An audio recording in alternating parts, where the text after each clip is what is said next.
Hello and welcome to Wednesday's edition of Alienate UK. I'm joined by my wonderful co-host Nicole and our amazing guest, Mr. Master Daniel Lee Barnett. So please do keep the swearing down to a minimum, as he is only a child, but you wouldn't think that once you start talking to him. It's just, mind-blowing. But a massive thank you, Daniel, for coming on and being part of this. Absolutely appreciate it. You are more than welcome, guys. More than welcome. Right. So rundown is Daniel's only going to be on for an hour because he's got very, very, very busy. He's got loads of other stuff to do. He's got a conference that he's sorting out, which is in May. He's got TV production to do. He's got his podcast. He's got meetings. Not bad for you are 15, aren't you? I am 15, yeah. Yeah, not bad for a 15-year-old, is it? Wow. I was thinking what I did when I was 15. No, nothing. Not even close. So, my son is 15. You know what he's doing right now? He's in his room sleeping. Well, yeah. So Daniel's going to be on for an hour. We have got quite a few updates. The main one is for our Christmas special next Friday. So we're going to do that after. We're going to do it after. So we'll give Daniel the full hour. Then we'll take a break. While doing the break, we'll then get ready for the second half. So, welcome, Daniel. So, Daniel, you are located in the southwest of the UK, not too far from Bristol. I'm not going to give you exact location away. Yeah. You did, and this is how I got in touch with a few of the guests that I've had on over the last few months. You did a conference over near, is it Burnham-on-Sea?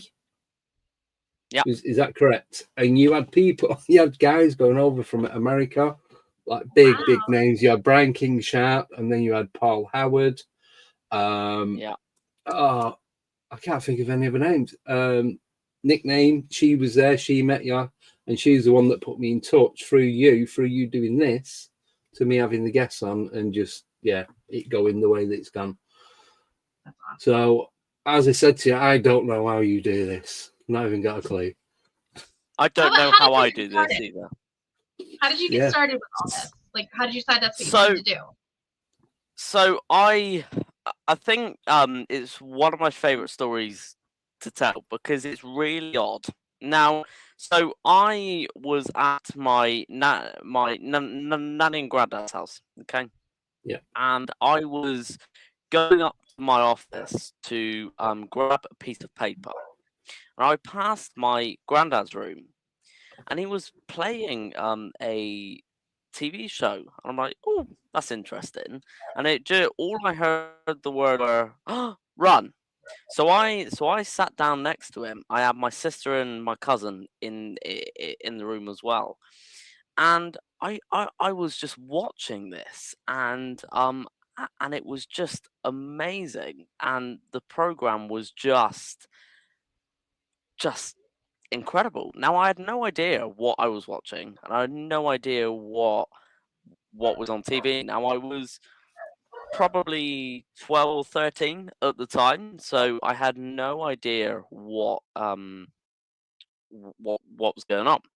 And then it wasn't until the end of that program that Gramps told me, that is called Expedition Bigfoot. I went, okay. I found that really interesting. So the next week, I went back and watched the episode again. And then we kept watching more and more episodes. And then I was watching some at home. And I just eventually just watched the whole series. To this day, I've now watched every episode about 51 times. So that was how I got into it. Now, I then turned around to my cousin and Nan and went, do you know what? I want to go out in the forest. I want to go out and I want to go and look. Now, instead of looking for Bigfoot, that we didn't think was in the UK at the time, we went to look for deer, and we called it Expedition Deer. So we went out. I went out with my cousin, and I went out with Nan, and we thought this was a one-time thing. We took everything we could under the sun. We counted about 50 bags, I swear. And we went into a local forest, and we were casting prints, taking EDA from prints, and we were learning from Expedition Bigfoot. Now, that turned in from one expedition to a year of expeditions all the way through winter. Nan was freezing. She's now 73. I'm still dragging her around the forest. And it was just incredible.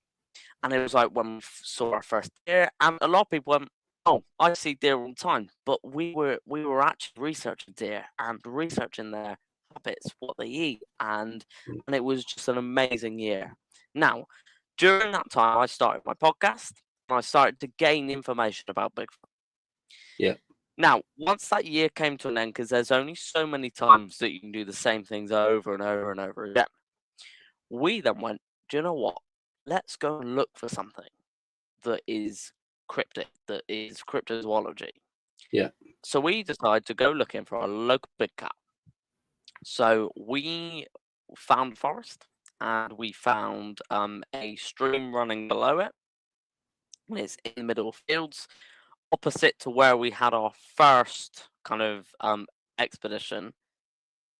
So me and Nan get in the car, gear up, scale down the gear at this point, and we go to the forest. Now, I walk in this forest expecting to find nothing but deer and kind of that kind of stuff. So we're walking down this trail that is obviously made by humans, and we're then hearing deer, and we're then just hearing all different types of sounds. And then we're walking up a bit of a ridge, I would say. So I'm about 500 feet in front of Nam, okay? And I then suddenly feel a tap on my left shoulder, and I look around going, what? Expecting either we'd drop the water bottle or whatever. Yeah. Now, it's just me and Nan, and it's probably mid-afternoon. And all Nan says to me is, Daniel, look down. I go, what? So I look down, and we're stood there for 3 to 4 minutes and not saying anything to each other. And guys, I swear to God, I'm looking at an 18-inch footprint in front of me.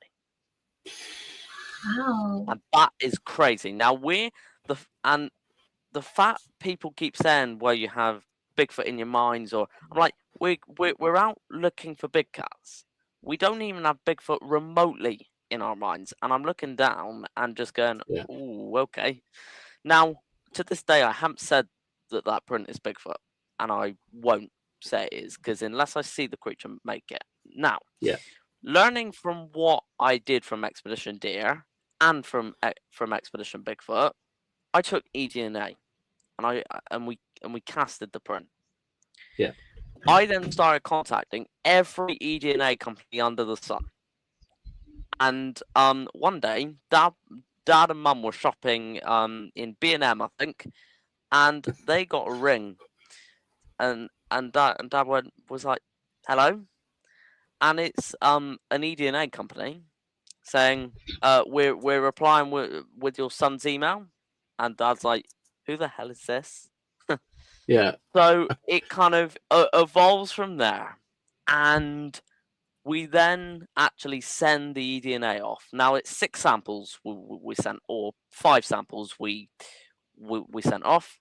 It was some other indentations that we found about 20 minutes away from this main footprints. We found some other kind of indentations, and we took all different samples. They then told me the chances of finding something is very slim, and it will take about 6 weeks. So we sent it off to a lab in Portugal. Now I'm talking to them every other day on emails. Yeah. Once that 6 weeks is done, they then sent me an email and went, "Daniel, we need an extra week of sequencing." I went, "What?" I went, "Okay, fine. I don't know the science and that in it." Yeah. Then when that week passed, I then received a phone call from Dad, and I was stood with Nan at the time. And he was explaining what the eDNA company had told him. And it was the scientist on the phone to him saying, "Right, we have no idea what your son has done. Apparently, there was a lot of swear words on the phone, and a lot of swear words came out of my mouth when I heard this these results." Yeah. So they said, "Look, we don't want to send you the results until we tell you on the phone." And Dad goes, "Hold on, what? Just tell me." And they said, "Your son may have done it." And they came back with, "We have found great ape DNA and old world monkey DNA in that footprint." Oh. Wow. So that's God. crazy. Yeah. What did you do with it after that? Like, where'd you go from there? So once we got the results, we were kind of in awe for a while about it, and we then went out in the forest, and we keep going. We found bone pits. When I mean bone pits, I mean about 40 to 50 bones in one concentrated area. Oh. There was an odd. Now, a lot of people who know me, I'm not in the paranormal world, and I put my hands up and go, I don't associate myself with that because I have no kind of interest yet. Yeah. But I can explain what happened here. Now, my cousin now is 11 and was 10 at the time. Now, Nan was at the top of the ridge, and we have to use a rope to get down this ridge. It's kind of just a slope, but you can slip quite easily. So we get down, and it's just me and William. Now, I'm 14, and I'm having to be kind of careful because we are kind of in the middle of the forest, and Nan's about 10 minutes up the ridge. So I'm having to kind of, and then we find, now again, I'm not big on tree structures, but we found an X 15 feet in the air in between 2 trees. I'm like, oh, okay. I have no idea what that is. Now, William's taking photos, and he's kind of doing all sorts of angles, and I'm kind of looking around, and then the wind starts to pick up, and it's evening. So we then get back home, and we were wondering about the car, and then William starts singing, and I'm going, "Oh, William, shut up!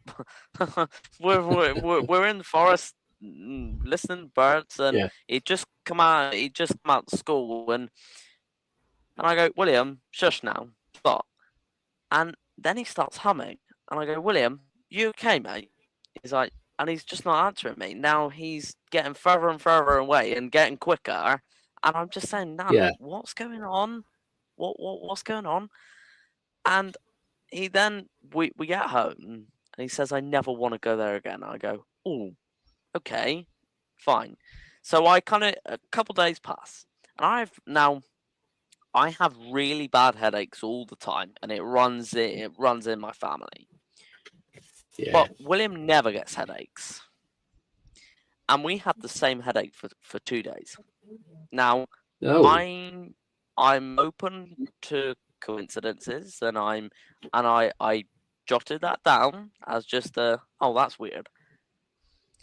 Then I was on another podcast actually, and I had a Facebook notification on my phone, so I just and it said, "Is that Bigfoot?" And I'm like, "What?" And it was a picture that William took of the tree structure. So I zoom in. I go, that's funny. I actually realise there's a dark figure in the back of that tree structure. Oh. And I have to come off the podcast. I go, excuse me, I have to leave this podcast a sec. And I rang check it out. Nan and William and went, oh my God. Honestly, it is, you've got the head and that's all. I go, wow. And then it explains why William was acting so weird. Because then he may have saw something. He said he didn't see anything. But I'm like, that's weird. Shut it out. Yeah, because sometimes you see something and you don't even realize that you're seeing it after until you go back and you're like, yeah, so with the singing and the humming, he shut it out of his own mind just to get out of there and get back home. Yeah. When you said that, I picked up on that. Yeah. He didn't admit to seeing anything. So he took a photo. Now, so you have kind of a ridge, kind of a flat bit, a long ridge, and then you have a path, and then a short ridge, and then you got fields, all right? So we're on the path, and you got a very short ridge, and then fields. Now, me and Nan go back, and this is where it gets weird. So Nan sat there. Now, Nan is the most skeptical person I've ever met, and she has the most open mind as well. And she's sat there, guys, and she's trying to place this photo, and she can't. And I'm like, we in the right spot? And we're right here. We're right here. So I'm like, okay, I've had enough now. I tie the rope on a tree, and I'm down there, and I'm trying to find out what's going on. And we're just within ear reach, and Nan then radios down the walkie-talkie, and Daniel, you need to get back up here right now. Again, okay, I get back up. So when you tip the phone up, we find out that no, this creature ain't on the ground. It's 15 feet in the air, in a tree. So it explains when William took the photo, he then looked down, and then obviously we left. But whatever this was in a tree. Now, whether it was the shadow, because it was evening, it could have been. Whether it was, we'll never be able to find out. No. But it's one of those where I go, that's weird. And there was bones down there that we found. Again, we found multiple bones over this forest. Yeah. And so that is one of the most weirdest story I can ever come up with in that forest. And a lot of weird things have happened in that forest where every time we go in there, we will always come out with answers. So that's kind of what happened after the DNA, and then obviously things then grew and grew and grew. Wow. Yeah. But to do that and then to go there and just, even though it's only a couple of things, they are two of the biggest things that you could ever get as heading towards the evidence that we're all looking for. Yeah, people go their whole paranormal careers without finding anything even close to that. Oh, yeah. It's just... So I can keep rolling if you want, and I can just talking. Yeah, keep going. So so kind of I then get to November, and whoever's posting these links, thank you so much. And we kind of in November now, and I wrote my first book, and I then published that book, and then we started conferences, and we started kind of getting UK guys together, and that started to grow.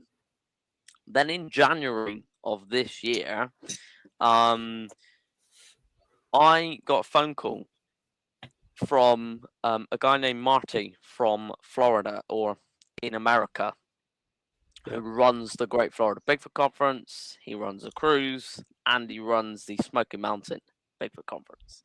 And he said to me, "We want you to speak at the Great Florida Bigfoot Conference." And I'm like, wow, okay.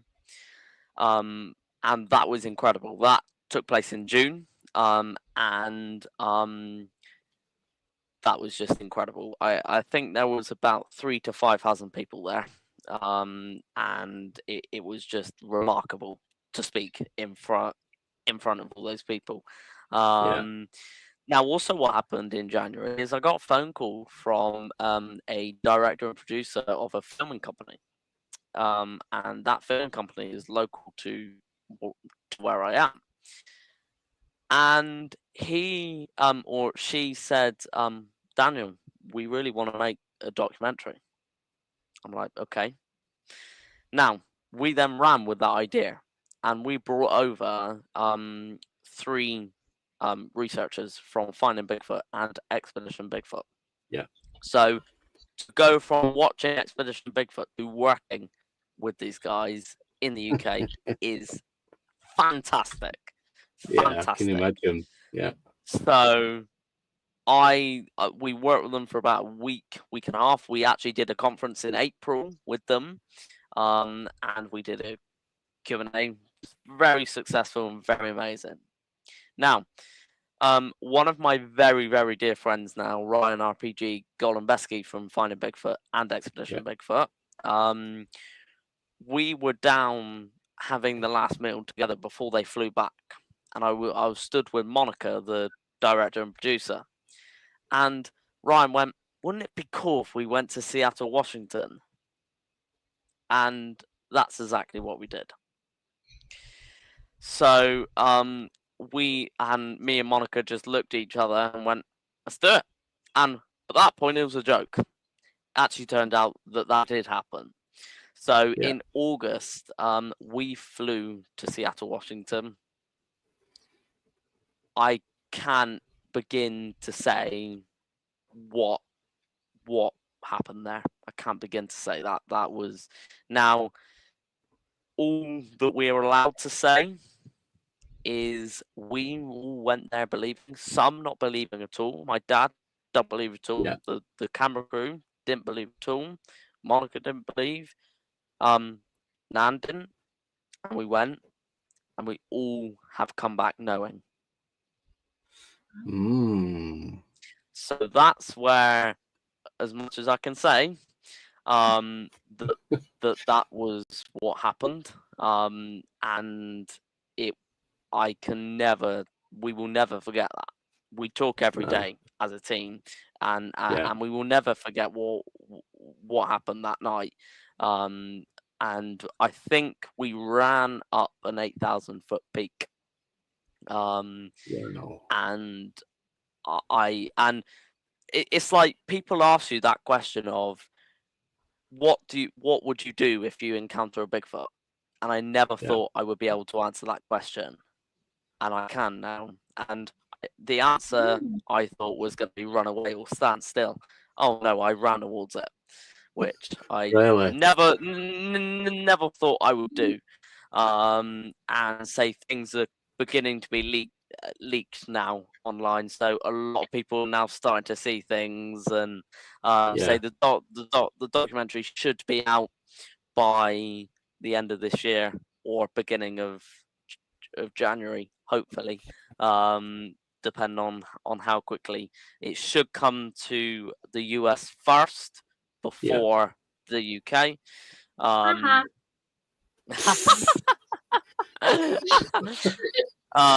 But that's kind of how all that happened, and the eDNA kind of kicked me off to a point of doing all of this now. And Andy, we share a friend in common that that is now doing a series with me. Is it Harlem by any chance? Yeah. Yeah. You know what? No. I am not jealous one bit. I'm so jealous of everything you've just said. But I think it's absolutely amazing of what you've done, where you've been, who you've met up with, and what you're still doing now. It's absolutely just wow. It really, really is. I'm still really jealous, but what can you do? And just shout out how awesome it is that your family is so supportive of what you do, and will go fly to Seattle with you to do these things and support you. Say a lot of people say that they're expecting a Bigfoot documentary. Yeah. That's not what's coming. What is coming is a documentary about my journey and about autism and about how things grow. And Bigfoot is the second main capital, but autism is that main capital. Now I haven't said it yet, but I'm autistic, and on there, you've seen good in autism, and then the things that I struggle with, and it then builds that documentary, and at the end of the doc, it just explains it, and it just just brings it all together. Yeah, it does. It does. So so I'm filming a couple of TV series come next year. One based in the UK, and then one based both in UK and US. So yeah. Cool. It's interesting, the connection, though. I'm really excited to see that, because I do a lot with paranormal, with spirits and ghosts and all that type of thing. And it's kind of a common theme that neurodivergent people have a lot more experiences because their minds just work a little differently. It's not as closed off to things as maybe neurotypical people. Yeah, well, that was going to be my question. Sorry. That's right. Go on. You go first. It's fine. Say there's a lot of people online, and I face some quite difficult problems in the Bigfoot world, and there's been some quite nasty ones, where people have said, oh, he doesn't have autism, and then we go, are you a doctor? Now the thing is in the Bigfoot world, and in the conference organizer, the director of the documentary, the me now is me. When I come off screen, I then change it into the real me, which is where I can't. So I'm in year 11 now. So Andy, that will make a little bit more sense to you than you, Nicole. But I'm in exam year, and I can't step in my school. I can't step through the gate. I can't put my foot through the gate because it's too hard, and I can't even bring myself to think about it. Can't even put my school clothes on, let alone. And that's where a lot of people are surprised, and that's what the documentary shows really well. That I can do that. I can do this. I can organize a conference. I can do all that. But I can't do school, and I can't. It's something I just can't do. So it's where you have two very different sides of me. Now sometimes it leaks into the other. So but that's what the doc shows really well. Really well. I suppose it's like you hit a brick wall and it's just there's no give in the wall, I suppose. But then, like you said, but my question was going to be, because of your autism, do you find that you're more open to the paranormal or the phenomena of the different things that are going on that the average person wouldn't pick up on? So I think where kind of it helps me in the Bigfoot world will be because of if I'm interested in something, I'll do it. And it's like every time I go to my conference organizers, or I go to my team, or I got an idea. They all sigh and they all go, "What now?" Even Nan's got fed up now of answering the phone to me, but because every time I say I've got an idea, it actually turns up actually happening. So it's kind of that's now the paranormal world. I think it's just by accident. Let's say that I haven't got into it yet, and I just now, as I'm working with RPG, as I'm working with these guys, I can see that they all stemmed from kind of paranormal that got into Bigfoot. I found that a lot, and I'm working with people that are in the paranormal world. So I can go. I will slowly dip into it. I'll then dip my toe out, and then kind of But my main thing is Bigfoot because of what started me off and what. So, and you have such good times in the Bigfoot world, but there are times that are really horrendous. Now I've been told that it's the same with the paranormal world as well. That you have those both sides. So I say I am open to all of it. Now, when someone comes to me and goes, "I've just seen Bigfoot step into a portal," I'll go, "Brilliant." I'm like, I won't believe that until you show me. Until you show me Bigfoot getting into a portal, or you take me through a portal, I will believe it 100%. And I do it all the time on my podcast. So I'm go, brilliant story, and not saying that I don't believe you. It's just I won't believe it until I see it. Yeah. And doesn't mean that it's not out there. And it's like the same thing with the DNA. People said that I faked the DNA. I'm like, okay, so can you wander down to Morrison's or something and get Old World Monkey DNA? Yeah. I'm not sure you could do that. I don't think they do it. I think they're out of stock. No, yeah. You're not like some scientist working in a lab. You're a 13-year-old kid in the forest. Teeny might have it. You never know. Might be on special. Oh yeah. So, but that's where people go. You've faked the DNA. I'll go. No, I haven't. So it's where and a lot of people said, well, he said it's Bigfoot. I keep going to say it's Bigfoot, but I haven't, and it's been for about a year and a half now, because the DNA results came out last year.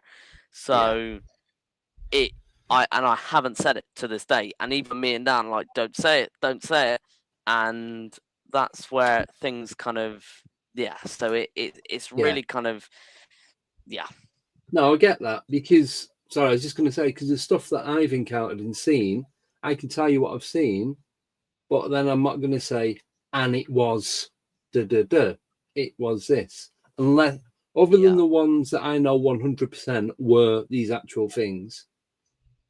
Like, I'm going to say it, the pterodactyl. I watched it fly across the sky. It was a pterodactyl. But with some of the spirits, full body apparitions and that, I seen one, was it a week ago today? And it looked like someone crossing the road, but I'm not going to say it was a ghost. It was a spirit, because I don't know what it was.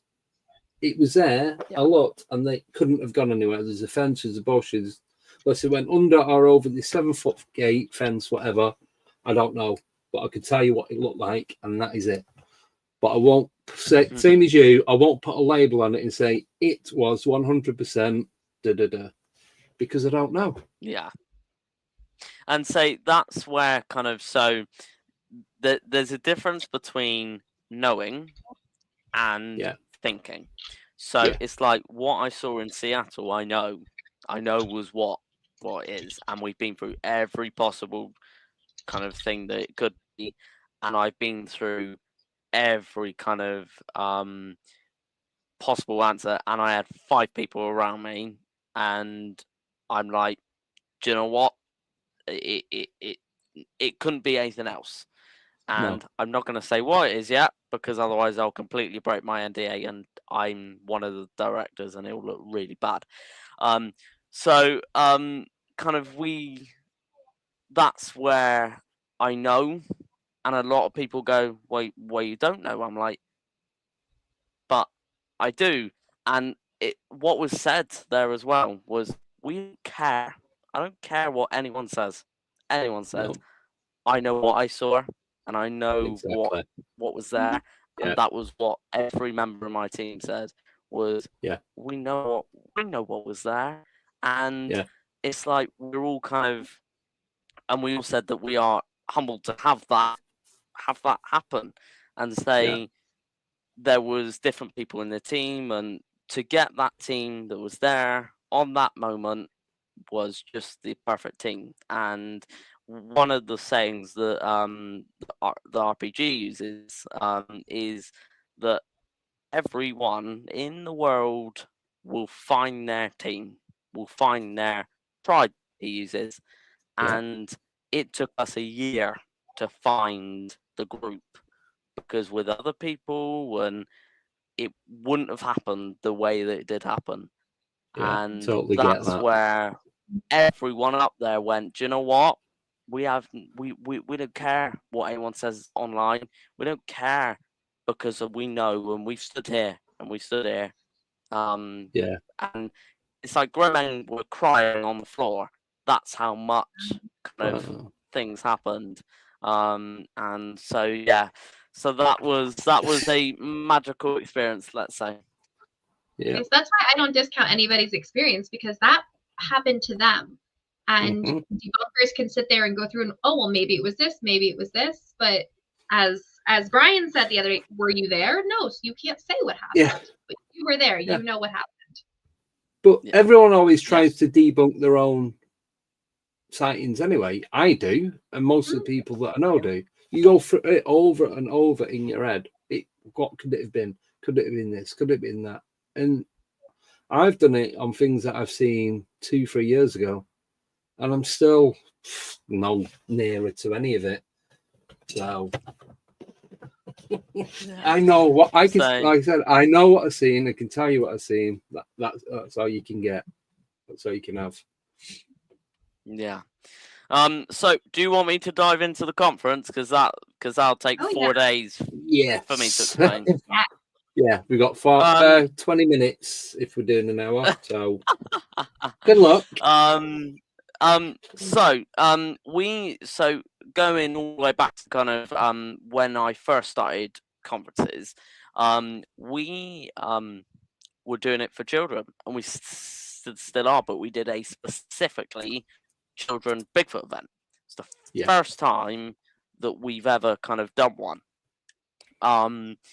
And that's where I met one of my very, very good friends now, who is just one of the most amazing researchers I've seen of in the UK, and that kicked us off, which was amazing. We then grew to then starting a UK conference that was called the Crypt Conference UK. And we then grew into doing kind of, we were getting some smaller guests. I think we had Richard Freeman, our first one, Jonathan Downs. And then it grew to the one that we did last year. And I met Brian just before my eDNA came out. So I've known Brian for one of the longest. I went, do you want to come over to the UK for it? And we had a couple of others lined up. There was hinting of Jeff Meldrum possibly being there, but he turned to a virtual. We then had RPG cancel last minute, and then Ronnie LeBlanc did it virtually as well. Yeah. So we grew to that, and then Nan went, I ain't doing another one. I went, yeah, you are. Yeah, you are. Yeah. So it's got to the point of this year being the biggest one we've ever had. Now, so me and Dan are the main organisers, but I've had to get co-organisers in to help. So Brian is actually one of the co-organisers. We then had Gwendolyn Purcell there last year from the US, and she's also a co-organiser this year. And but I've been told I seem to have a problem keep getting more guest speakers. And I just keep going and going and going and going, and until I run out of room, because this venue soon is just going to explode. So this venue has kindly given the venue to us for free, which is incredible. Right. They're a community centre down here in Bridgewater, where they've given us several halls and that. So it's incredible. Now, some of the guests that we've got. Our guest headliner for next year is Ryan RPG Golembeski from Finding Bigfoot, Expedition Bigfoot. And he is just one of the most incredible people I've met. And I met him I met him online doing my podcast in February. I've met him about 5 times in person this year. So that's incredible. Yeah. We then have our other guest. So Brian King Sharp is also a guest. Gwendolyn Purcell is also a guest. We then have Ryan Sprague from Scotland, who was in Ancient Aliens, I think Expedition Bigfoot, and some other TV programs. And we have someone coming from Washington State who lives on the Quinault Reservation, and his name is Matt Parrish, and he works with some Native Americans, and he's actually witnessed Bigfoot himself. He's coming up on a big TV program, and he's coming over as well, which is just awesome. Yeah. Let's try and not forget any of my guests. We are very lucky to have the Alaskan Killer Bigfoot guys coming over. So we have DJ Brewster, we have Keith Seville, we have Frank Beristoff, and Jeff Davis.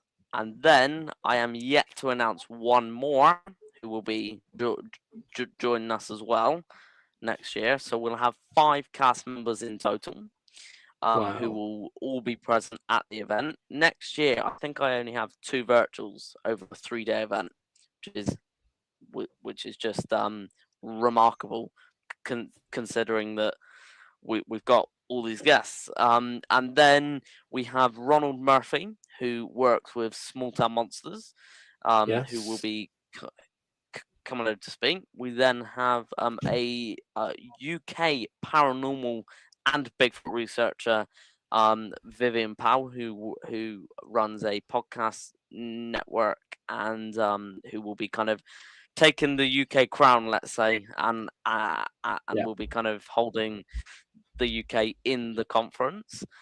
I think that's it.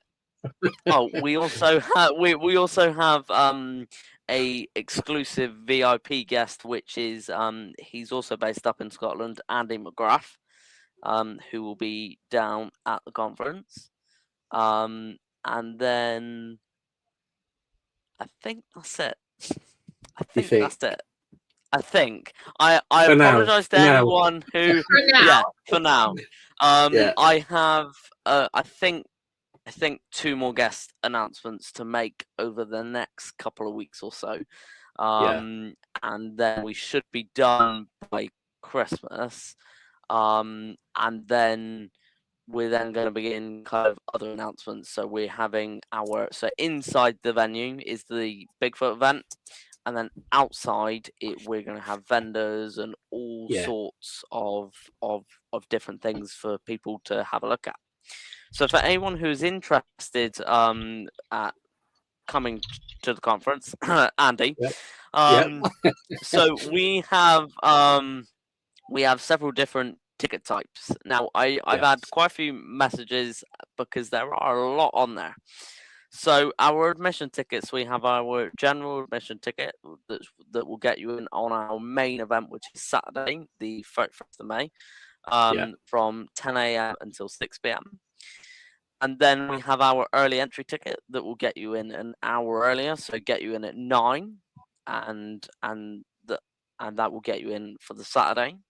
We then have our VIP package that will then turn your one-day event into a 3-day event, which will cover your Friday evening, Saturday, and Sunday. Which means you can get all the guest talks. Yeah. You get all kind of the guest experiences and that. And then the Saturday evening, we are then doing. You'll get 3 Q&As involved, and then you'll also get a bar and bands evening with all the guests. And that will cover. So your VIP package will cover the Friday evening, all day Saturday, all Saturday evening, and all day Sunday. Very confusing. We then so that package is £25 that will cover the entire weekend. Well, that's good. I've just seen. I thought you was going to put a 1 in front of that. Right? Yeah. I know what I'm doing. So so yeah, that will cover. Now we also then have something that we've introduced this year, which is guest experiences. So we've picked a selected number of guests that will be doing different experiences. So, for instance, we have RPG, who will be doing behind the scenes of Expedition Bigfoot and Finding Bigfoot. So let's say you wanted to go and see their talk, and the talk schedules will be released about a month before. Now we have a selected number of talks on the Saturday, and then we have the rest of the talks on the Sunday. So it really depends whether if you get the VIP package, it means that then you're guaranteed to get all the talks, because obviously I can't fit about 25 people to 30 people in one day. That's just ridiculous. Yeah. So we have different experiences. So you get about half an hour for their talk, and then half an hour for their guest experiences. So if you wanted a little bit more intimate with them, and you weren't going to buy the VIP package, you can be in a group of 20, and you can go and have a chat with guests themselves, and they can answer any questions they want. We're also having kind of DJ Brewster from Alaska do an experience. He's going to talk about all the different stories that he's done, and we have all sorts of experiences that I can't think of right now, that are on there for people to purchase. And something that we've really tried to do with this conference is an awful lot of conferences go, right, you are a member of the public that comes around, you meet the guests on their table, you look around the vendors, you listen to their talk and go. That's normally how conferences work. Yeah. Ours is very different, where you can have, if you buy the VIP package, there's several moments where you can have an intimate talk with the guest.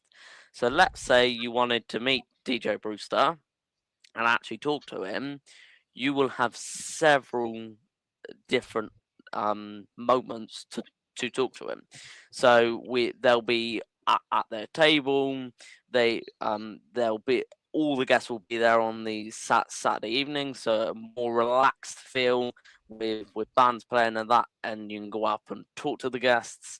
And one thing that I have forgotten is our Sunday evening. We are going to be doing a screening of Legends Meet Science from Doug Hychek and Jeff Meldrum, and we may have a virtual talk from Doug Hychek on the Sunday.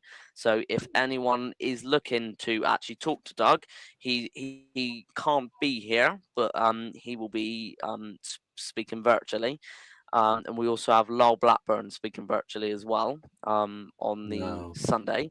So if you wanted to talk to both of them, they're both able to talk to on the Sunday.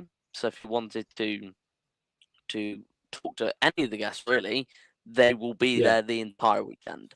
Friday evening, you may go back and forth. Go on, Andy. I was just going to say, so it's Friday the 30th of May till Sunday the 1st of June. Sunday the 1st of June. We should be finished by 6 o'clock in the evening. Yeah, it's all right because I'm just booking the Friday off work. I love you doing that on a live podcast, Andy. That's funny. Yeah, that is funny. So yeah, that's what the conference is, and it's taken an awful lot of my time. I can imagine. Yeah, I don't even. I've said before, don't even have time to do this, let alone full-time job and normal life and everything else in between. Well, we considered hosting a Paracon, and we're like, no, it's too much. No. So God bless you, dude. Yeah, done an absolutely amazing job because I've interviewed Brian King Sharp a couple of times. I've had Paul Howard. He's been on a couple of times as well, and they both said what an absolutely amazing job you've done with the conference and how well it worked and just everything. And people have been putting in the chat tonight, you should be from Og says this is Elaine the moderator, you should be very proud of yourself, Daniel. Just amazing to hear you. And just loads of different people in the chat have been putting very similar things, and I've been watching what you've been doing, not in a freaky stalky kind of way, but I know, mate. Yeah. Because that, you know, I've known Harlem for a couple of years now, and the WIT team and all them. I've known them for quite a while. I've interviewed Harlem. I've met him a couple of times, so I know how much effort he puts into it. And after speak, because I'm thinking, well, if you put half the effort that Harlem does, then you're just gonna keep going and going. And then after speaking to you tonight, it's like, oh my God. That's it's amazing. It really is amazing. Honestly, there's some points where I'm probably up working to about 1 o'clock in the morning on banners, and I can't do that during the day because I'm just trying to sort everything else out. Because I explain it to my family where there's some days where I could be on the sofa doing nothing, and I could be doing some practice exams papers, or my phone could be buzzing like 3 times every minute, and I could be literally answering calls. And so there's some days where I'm just like, oh, can everyone just stop phoning me for 1 minute?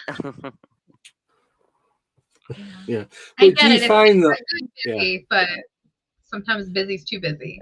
Yeah, but do you find that when you're not doing anything and your phone's not going off, that it's just nice?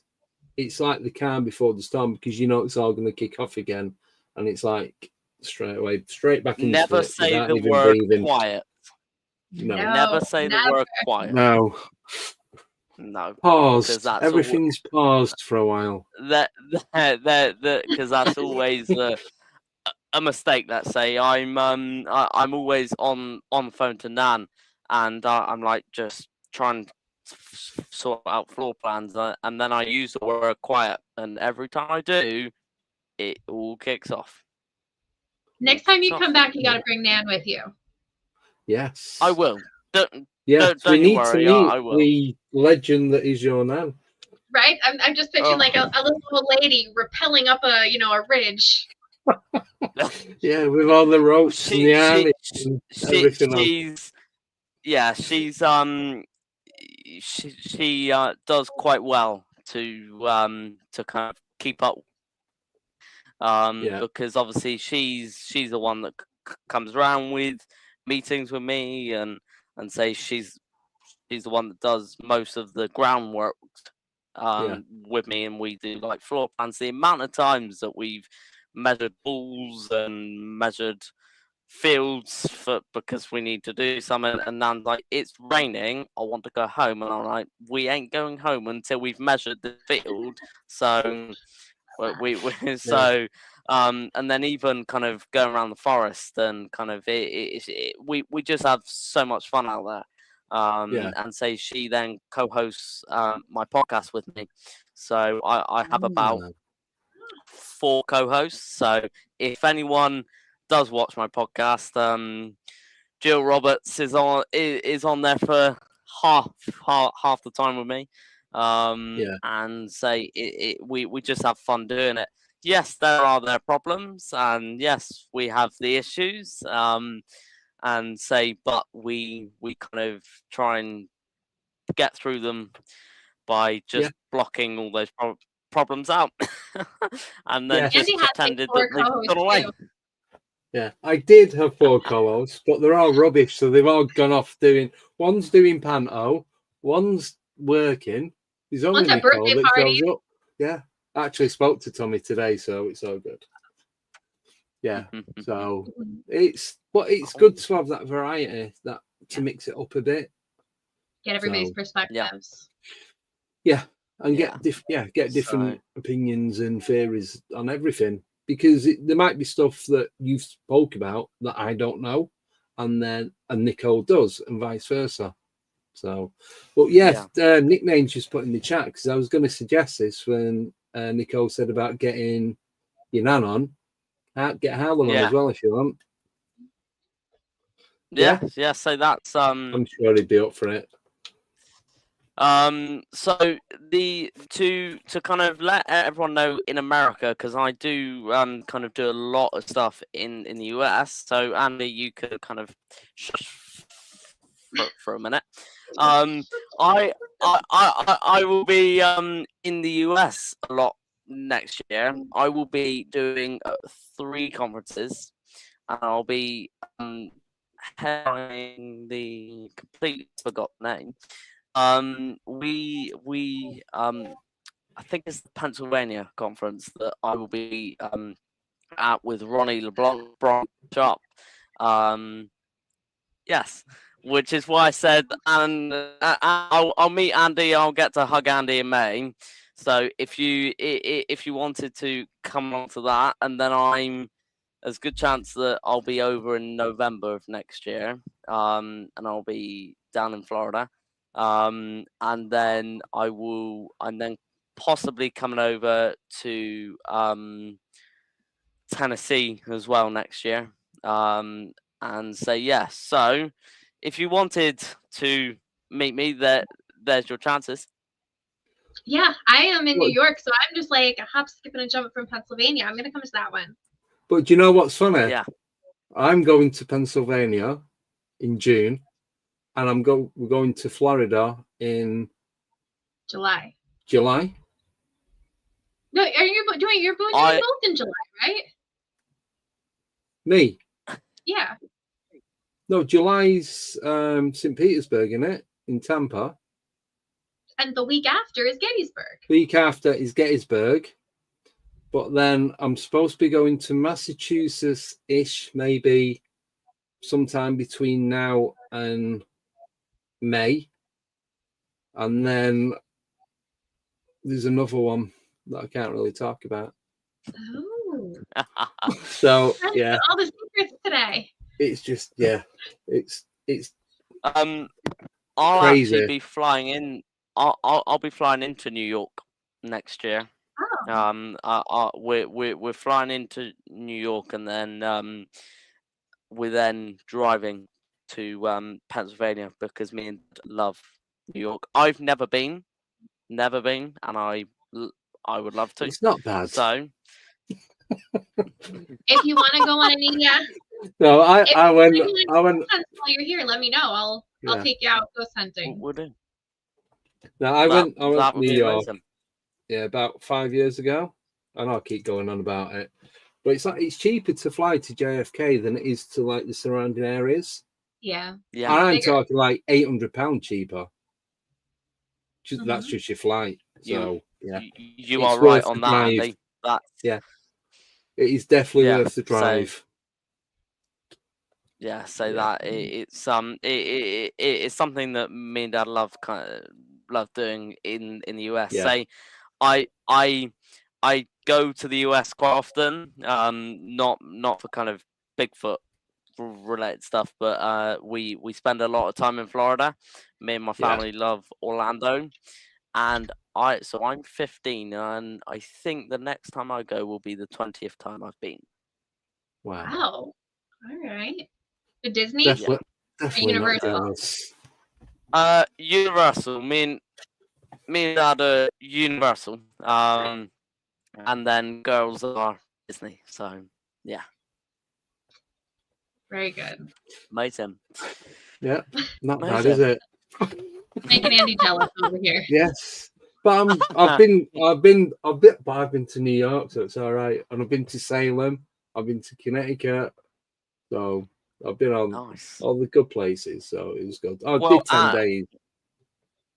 Oh, Andy, when you come down in May, we will take good care of you, mate. Thank you. In a nice way. Don't worry. Not in a nice way. Not a threatening way. Not thrown in the back of the van and driven round for like 5 hours. So I don't know where I am. In the back of Simon's van, you'll never make it out. I'll be fine. I'll find my way home. I'll find my way back. Don't worry about it. Oh, that's funny. Yeah, if you can send me the link once we've done this, is that all right? And then I'll get my ticket booked for May. Yeah. And then I can share that out for you on here and on my Facebook groups and page. Cool. So, amazing. Well, thank you so much, guys, for having me on. Yeah. No, thank you for coming on. Yeah, thank you for coming on. It's really interesting. Yes. And we'll definitely have you back. Yes. If you're willing to just bring everyone. Just bring everyone with you. It's fine. I will probably when you guys want to, I will probably bring the gang with me. I'll probably bring Nam with me. I'll bring my good friend Chris Alsford that is traipsing after me. He's also one of the organisers of the conference, and then I'll bring probably RPG with me. Now RPG's another level, and he's So yeah.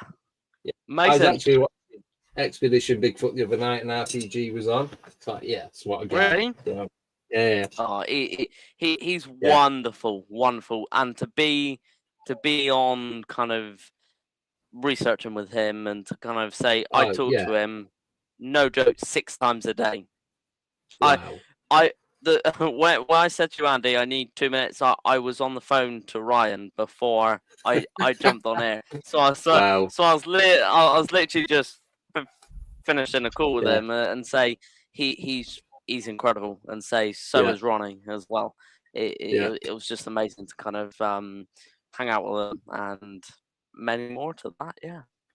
Excellent. Right, well, she'll let you go because I know you've got loads and loads to do. So we're going to hit a break. Yeah. Thank you for coming on.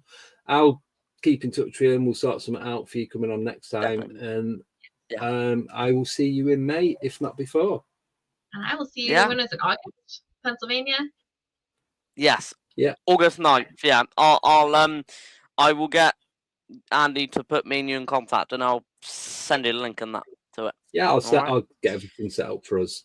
Right, amazing. So you enjoy the rest of your night. Good luck with everything you've got going on. Not that you're going to need it, but it's there anyway. So you look after yourself, and everyone that you know that I know, just tell them I said hello, and see you all soon. We'll do. So, amazing. I don't know them. I said hello anyway. We all said hello. Yeah. Right, we'll let you go. So I'm going to hit a break, and I'll speak to you soon, Daniel.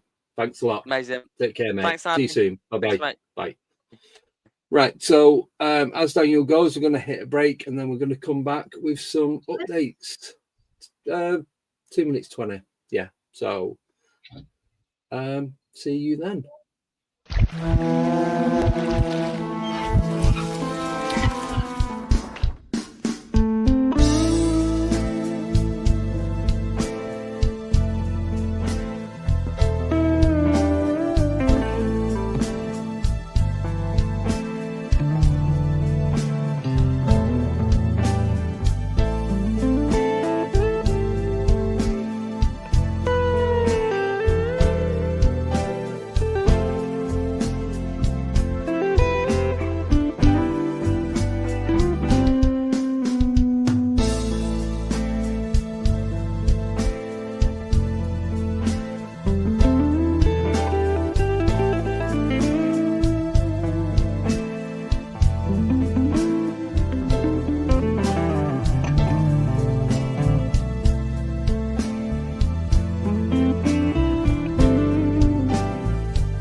And we are back. Yes, we are. So I've just got a message off Daniel, and I'll read it out as he said, "Thanks so much, buddy. That was incredible. Really appreciate it. Sorry I had to go. I've just got lots going on," which he did tell me before we come live, so it's all good. But for him to do all of that, for anyone to do that, he's like, wow. Incredible. Makes us all look crap, doesn't it? Right? Like we're grown ass adults and we can't do that. Thinking, I'm doing all right doing this, and then he comes on and and we're like, yeah, all right, I'll just go and climb back in my hole. So yeah, such an amazing 15 years old. He started doing this at 12, 13. So that's just starting high school. Yeah, for as long as I can remember, like going out and doing things, but never to the level of like, hey, I would never have thought at 15 I'm gonna throw a conference. No, I was probably still building stuff with Lego and things like. Do you know what I mean? Watching cartoons. That was it. Mm-hmm. Anyway, moving on. So we have our Christmas special next Friday. So it'll be myself, Nicole, and Tommy. Tommy, every time I speak to Tommy, he confirms it. Okay. So we are going to be black and white. Yeah. And we are going to have a nice Christmas banner.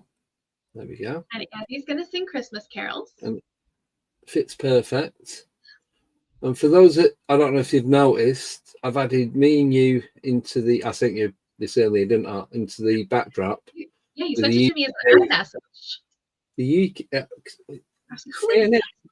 I know. I just thought it's easier than doing it on WhatsApp. Because I did it on my iPad, and I just thought I'd add the UK and the US flags and do the communication between the two with and the blue and the pink. I just thought it looked really good. I think it's cool. Yeah. I love it. It looks more, I think, more appealing.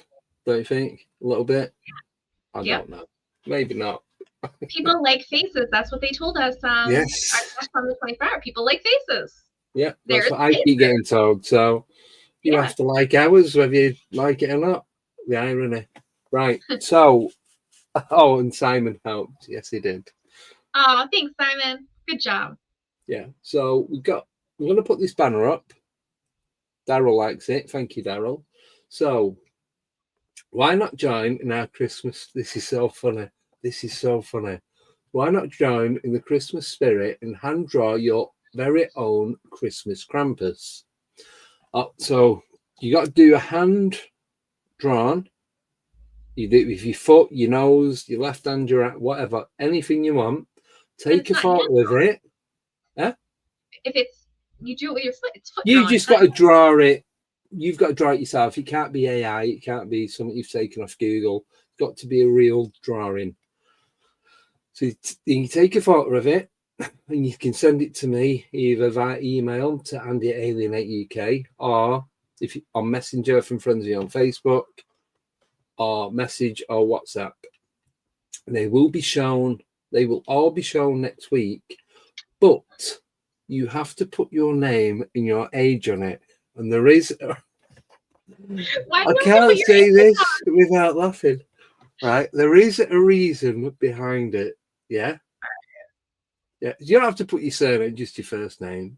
So even I'm doing a drawing. You've got to do a drawing. Put my age on it. You've just made some up. If you want, who's going to know other than you? That's true. Right. So Google it. we're going to put. So Andy 27 or whatever. Yeah. Yeah, obviously. So they've already started coming in these pictures. On the first one I got, I was driving, I had to back up, I was crying. It was so terrible, right? None of the images are going to be revealed until next Friday. So once I get them all, then I'm going to upload them onto StreamYard. There's going to be a prize for the best one and the worst one. So you can go either way with this. You can either make it really good or really crap. I'll do a little bit in between. And then, but people in the chat are going to vote for which is the best and which is the worst. but we're not allowed to. Well, me, you, and Tommy are not allowed to vote in that. So we can't vote. No. And you can't vote for yourself. Have it so you can't vote for yourself. Yeah, so you can't go. You can't vote for yourself. So that is what's happening next Wednesday. But we're kind of going to do a double Christmas show. And I've not asked him yet, but I'm sure he'll be up for it.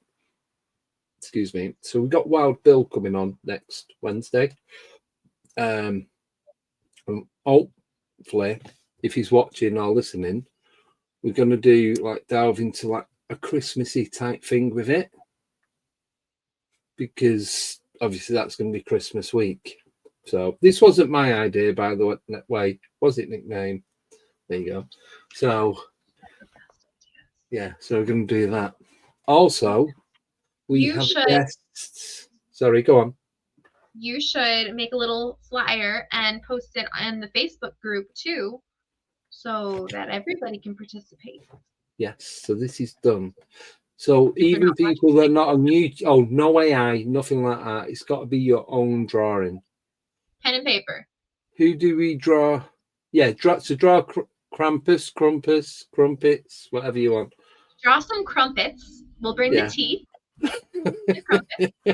No, so you just got to draw your own version of Krampus. Is it Krampus or Krampus? I'm confused. Krampus, yeah. Krampus.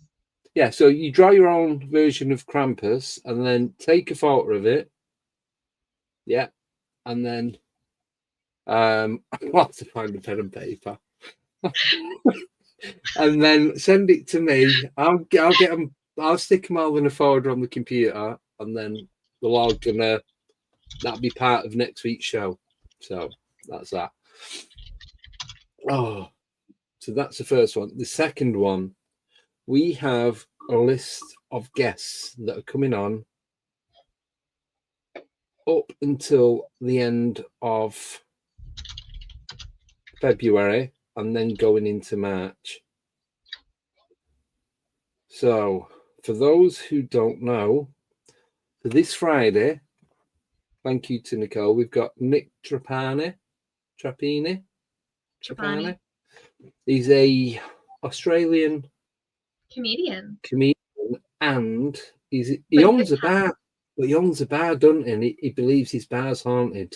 I don't know about any bar. Oh, doesn't he own a bar? He went in and the air conditioning had been switched on or off. He owns a business. I didn't know it was a bar. Oh, I thought it was like a bar restaurant or something. I thought it was a massage studio or something. What? No. Anyway, he owns. Anyway, he's had experiences. He's had experiences. So, yeah, so he's coming on. Then we've got Wild Bill next Wednesday, Christmas special on the 20th. I may do a couple in between Christmas and New Year, but they're only going to be small or short, like few minutes here and there, just to keep the channel ticking over. Chameleon. Yeah, it's going to blend into the background. Wednesday, the 8th of January, Al Santariga. And he sent me loads of media from where he's been. And it's really good. And I'm not showing any of it until he comes on. So I've got it all lined up ready. So we've got Big Al coming on. Then Friday the 10th, we've got Neil Packer. I think he's from the UK. So he's on. He's going to be doing some talking. 17th of January, Frankie Adeo is coming on. See what I did? Frankie Adeo's coming on. Oh, Frankie's amazing. Yeah. So I sent him a message. He's like, look, because you couldn't make it, blah, blah, blah. He goes, yeah, I can make that work. 17th January. Cool. Then 24th, got Kate Hairgirl Ray. So she's from the UK, from Nottingham, and she's the one who's looked into the Wollaston gnomes, where them school kids see like 60 gnomes flying around in these multicolored cars. That's where I went on the road trip that I did this year. That was one of the places that I went to. She's coming on. Then on the 31st, we've got Heidi Pop. She's going to be coming on. She's from the US. think she's over in California. Then Friday the 7th, Michael Kopf of Texas. He's going to be coming on. He's a good friend. He's not been on for quite a while. He's going to be talking about his 3,000 podcasts that he does every week and all the different things and the going out and investigating and going to the conferences. 14th of February, we've got Dr. Martin Abbas from the UK. He's going to be coming on talking about his theories and beliefs in any of the encounters that he's got coming on. There's a couple of Fridays that we've not got anyone booked because one of them Fridays I'm on holiday, but I'm not sure if we're going to be doing a stream on that day or not. I might be going out, but that's February the 28th. Then our next guest on the 14th of March is Bob Brown. So Bob Brown is from the UK. He's friends with Paul Sinclair, who does Truth Proof. So he's going to be coming on and talking about his encounters. He's got a podcast that he does on a Wednesday as well. I think he does that around 8 o'clock.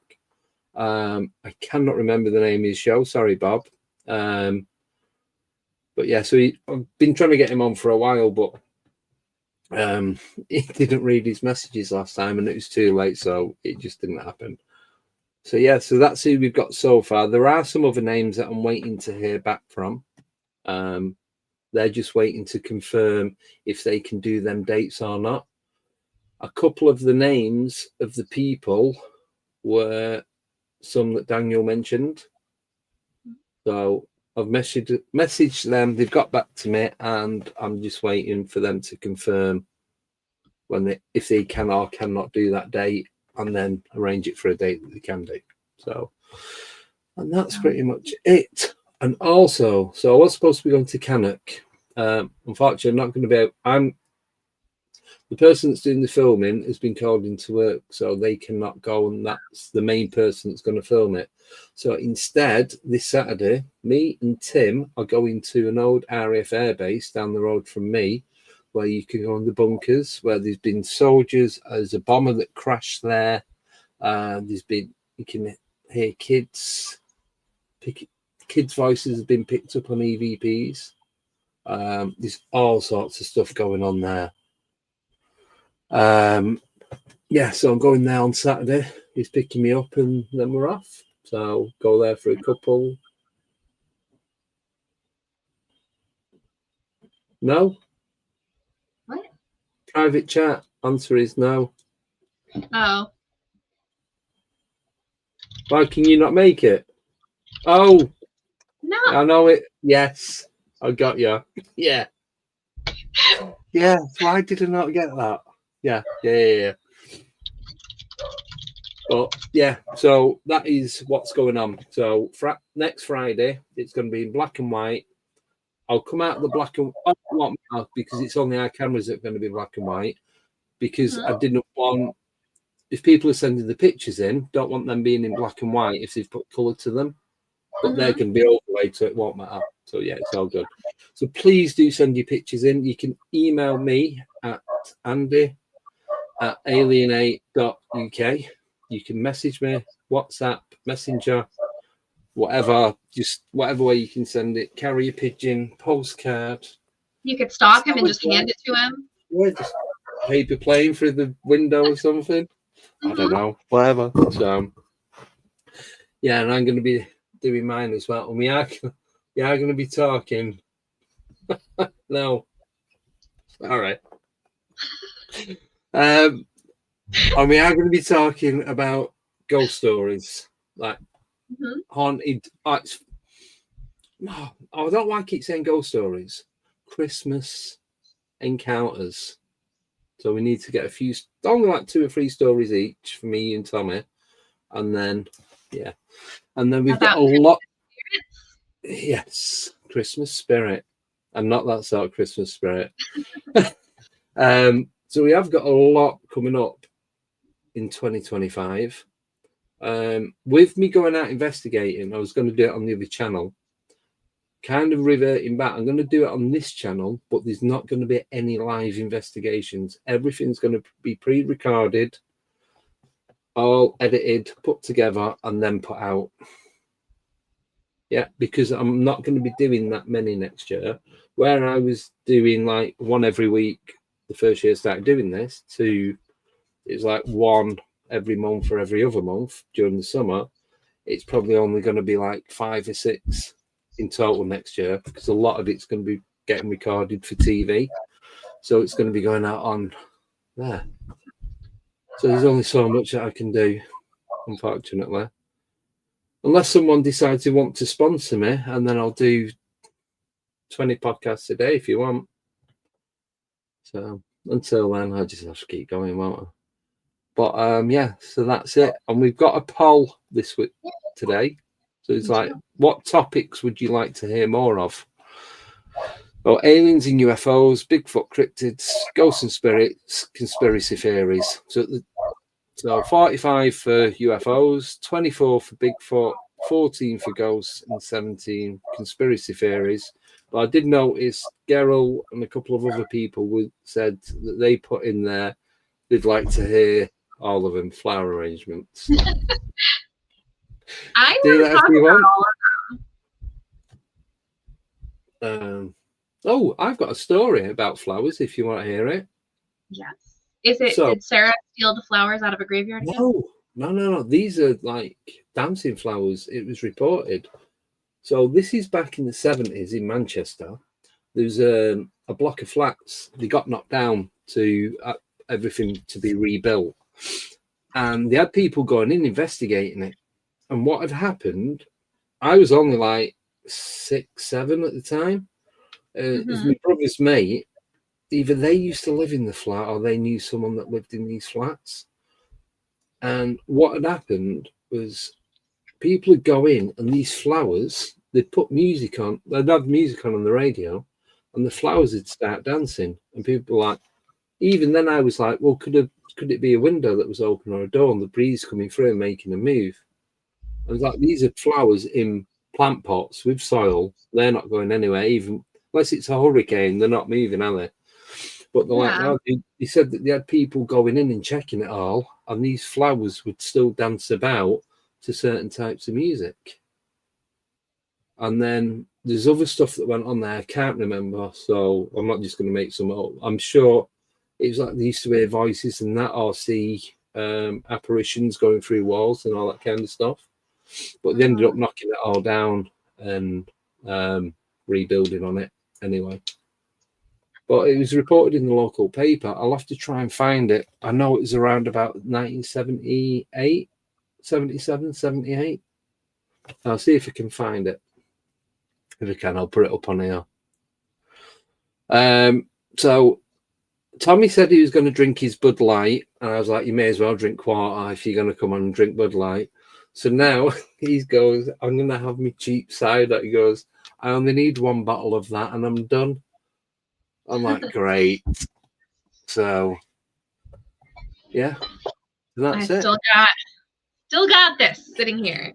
It has not moved. I have not touched it. Yeah. I've had 1 shot. Look at all the dust on it. I have a whole bar up here. What? Why is this thing on the bottom shelf of my desk? I don't know. I have a full bar, 4 different alcohols on my desk. Yeah. Wow. Yeah. So cider and Jaeger bombs. Excuse me. Yeah. So that's what I'm concocting here. I have. Let's mix it all into 1 glass. Rum, Fireball, Sambuca, and Blue Curacao. What am I making? Oh, I have grenadine. Just put it all together and see what happens. That's all you can do. Yeah, I'll just mix it in a water bottle. Yeah, you'll be fine with that. Yeah. I might be seeing in black and white after drinking all that. Oh, never again. Might be. Don't they say if you drink moonshine, you go blind? No. Well, I was speaking to Simon today, and he ate too much chocolate and went blind for a few days. So, what kind of chocolate, Simon? Well, I think it's to do with the sugar content and So I was saying, like chocolate cake, you can have too much chocolate overload. I don't like chocolate cake because it's too many different types of chocolate together. Just don't like it. I know this has got. I made brownies. I made brownies last night with my daughter, and we swirled peanut butter and fluff in there. So we have peanut butter and fluff brownies downstairs. We were experimenting. And I am a terrible, terrible baker, just for the record. They didn't really get cooked all the way, so it's kind of like a chocolate peanut butter fluff lava cake, where it's just raw in the middle. Yeah. Tastes really good, though. That's so funny. Earring counters. Yeah. So that's not going to be back on. Sorry, I know I'm not messing about, but it's just because of certain people cannot do Fridays due to work schedules. So Earring counters is going to be back on. It's going to be January the 15th, and then it's going to be every 2 weeks. That way we can do a guest, or we can do earring counters and then a guest, or we can do a Q&A. There's all different things that we can do, and that way we can stick to Fridays of having a guest, and everything else will fit in between on a alternate Wednesday. And I think that's going to be the best way to do it going forward. And any investigations that I do, like I said, are going to get pre-recorded, edited, and then just put them out as and when. So, and that is it. But I cannot. I'm just going to put this up. It was 98% chocolate and a bit of sponge covered in chocolate sauce and more chocolate on top. And then he was blind. Sponge cake? Or do you mean an actual sponge? Because that might be why you've gone blind. He's from Leeds, which is like the bad, well, I'm going to say the bad part of the north. So it could be anything. Dodgy cake. Yeah, served with chocolate ice cream, probably was. But no, I cannot. So Nicole doesn't know what's going to happen on Friday as such with the drawings. I know what's going to happen. A couple of people one person in the chat knows what's going to happen, and one other person. So this was all decided today during a phone call, because I had a couple of different ideas. Then this came up, and it just, like Simon's cake, it outweighed everything else.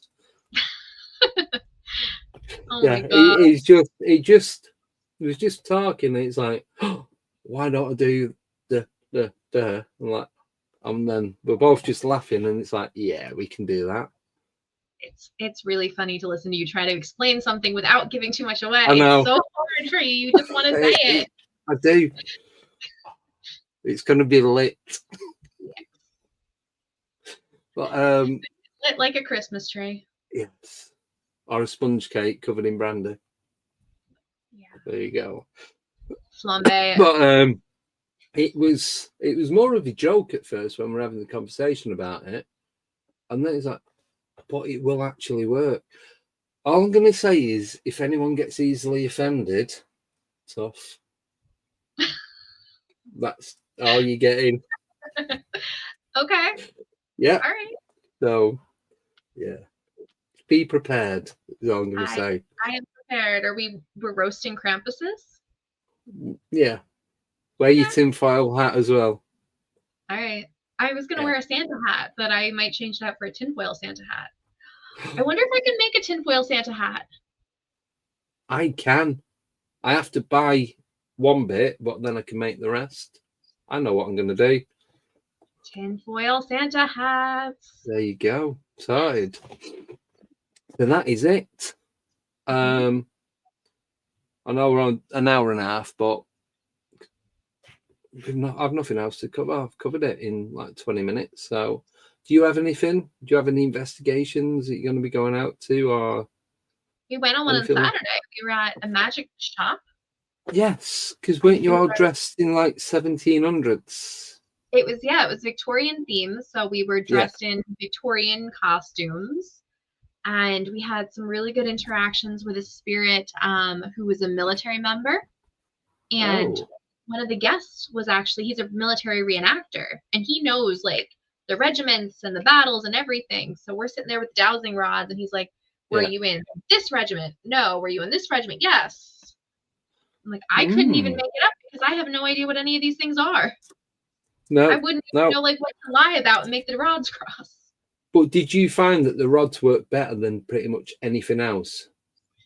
I find that the rods get more responses than anything else. I don't know if they work better because... More in tune, I should say. Mm-hmm. Yeah. Yeah, and we did a human pendulum experiment. Have you ever done that? The what, sorry? Human pendulum. No. We just hold someone by the feet. Yes. Yes, that's what we did. I am incredibly strong. I out of a window. So you have somebody standing in the middle of a circle and ask the spirits to use this person as a pendulum. So they're standing there and you say, can you show me what a yes looks like? So in the first case, the woman, moved forward for yes. Yeah. Can you show me no? And she moved backwards. And these people during this experiment are moving so much that they're almost falling over. Like you have to have a spotter behind and in front so they don't topple over, because you go into this kind of meditative state and let the answers flow through you like a regular pendulum. Yeah. Sorry, I just read in the comments. That's so Tommy doesn't cry. Krampus. Yeah. Well, when I said dangling, I was going to say, like, using them, holding the feet, dangling them out of a window, you let go and you end up in a bush. That's how I'm drawing my Krampus, holding a kid upside down. Oh my God. Yeah. So thank you, everyone in the chat. Been good tonight. I've enjoyed it. It's been a lot more relaxed tonight, don't you think? We're just chatting. Yeah. So a lot of people in the chat. Do some names. So Moon at Noon, Mark Anderson, Wayne, Fire Spirit, Darren, Baby with a Laser, Simon, My Blog Sunny 11. Sorry, I can't remember your real name. Do apologize. Dead Fish, Danny Stanton, Drew Holdings, Michelle. Oh, was it? Why didn't it? Oh, Michelle Hartshorn. I don't know. Yeah. Jason Pritchards. Jason. There's another Jason, but I can't see him. Sorry. I'll just try and type the name and it'll tell me what the name is. Jason Finch. That's it. Yeah. So thank you, everyone, coming in the chat. Sorry I didn't get to ask the question nickname, but hopefully Daniel will be back on soon. Hopefully he's going to be on with his nan and Harlem, so that'll be a good one. They're all going to be good. They're all good. Every single one's good, so enjoying it. Oh, I got a comment tonight just before we went live. The next one? I effed an interview up, with Albert Rosales. What? Yeah, because I kept talking to him, so I ruined it. And when you've got a guest on that's that great, you should just let them talk. Right? Who said that? Do they know what this show is? Although our buddy earlier did shush you. Yeah, but there's a reason behind it. I know. He had to, but it was funny. He was like, "Shh, Andy, be quiet for a little bit. I won't say it." Yeah. Because what other 15-year-old is going to come on a show and be like, "Shh, exactly. Quiet. Just quiet." Yeah. He's awesome. Wait till I see him in May. But no. Are you going to dangle him out? But if you're going to do a podcast, you have to ask questions. Yes. And it's the one where Albert Rosales came on wearing a wig. So yeah.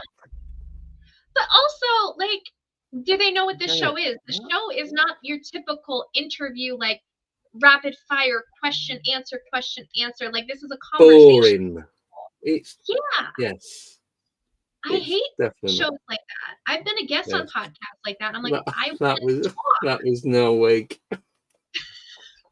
Like, I want to talk to people. Like, I don't want to just answer questions. And I don't think our guests do either. No, because I've spoke to guests. I'll put this out there now. I spoke to guests, big names, not so big names, some that people have probably never heard of. And they don't like being asked the question of where did it all begin?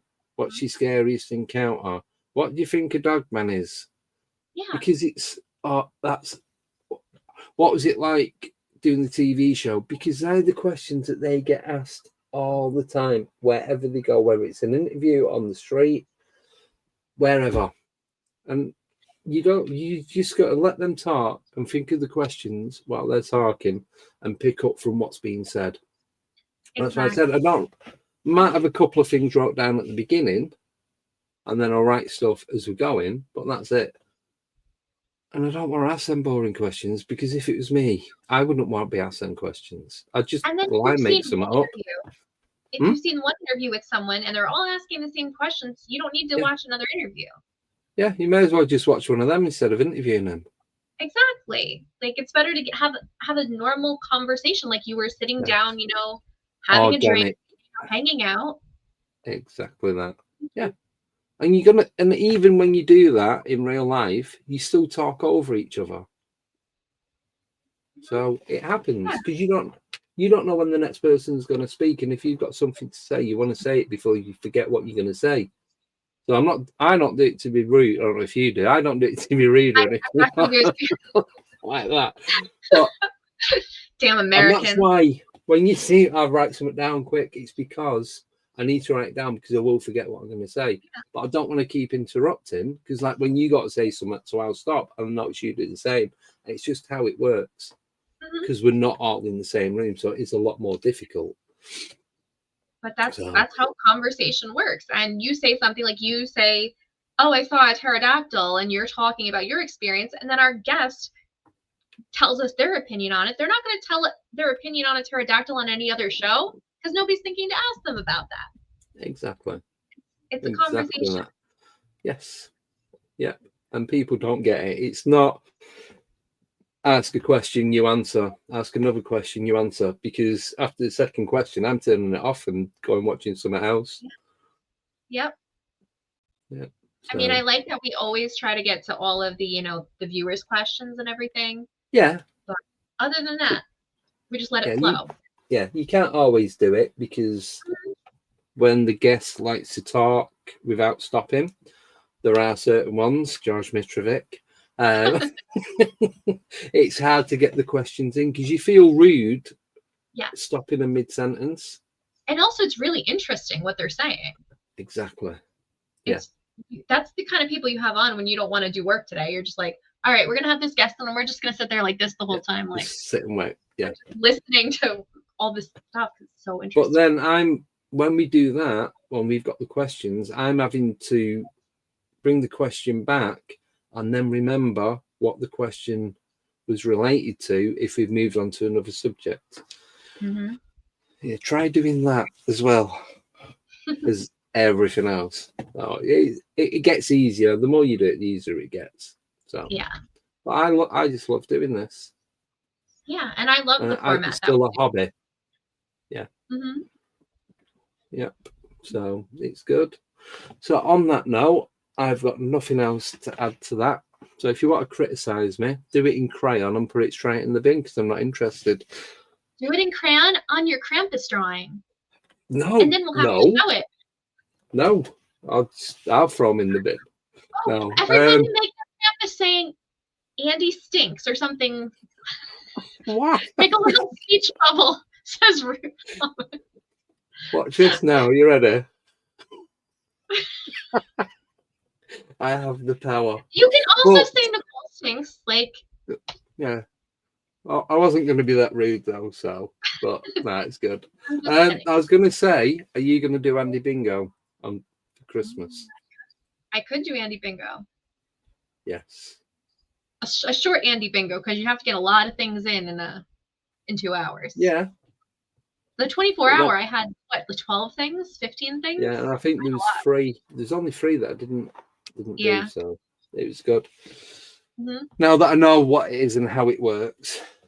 So yeah, right, yes. So you have.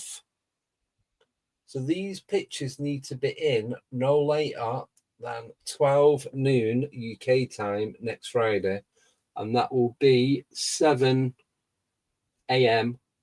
EST. And then anyone else in America, just work your times out back from there. So east side is 7 a.m. UK 12 a.m. Then I can get them all uploaded, sorted out. So I make West Coast 4 a.m. You better get up early to draw those drawings. Yes, and if you're in Australia, then I don't know. I don't even know. I think they're in front, aren't they? I don't know. My eyes are. But I think when I was trying to figure out with Nick if he could come on, like the time zone, he was like, I don't know, it's like 11 o'clock on Saturday morning or something. Yes. Yeah. Something crazy. Yeah. They're like 11 hours in, 9 or 11 hours in front. I think the same as Japan, but I don't know. Right. So that's it. We are done. So thank you for watching. Thank you for everyone who's going to be listening on podcasts. The podcasts are picking up. We're getting more and more downloads, so that's good. We're over the 200 mark now. And yeah, so thank you all the new subscribers, all the new listeners, all the new members of YouTube and Patreon and everything else. You can help support us by either doing it through Patreon, YouTube membership, and PayPal. So on that note, I'm going to go. I'm just going to leave you with one last image before we do. What image do you think it's going to be? Master Splinter. You reckon? Here we go. So Master Splinter says, get your Krampus images in, or he's going to come and get you. Photoshop a Christmas outfit on him. Yes, something like that. Pop budgies. Yeah, put would you Christmas. Right. So I'm going to go. Have fun. See you on Friday when we're going to be joined by Nick Trapani. We'll see what goes on in his world. So take care, everyone, and see you all soon. Bye-bye.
Goodbye.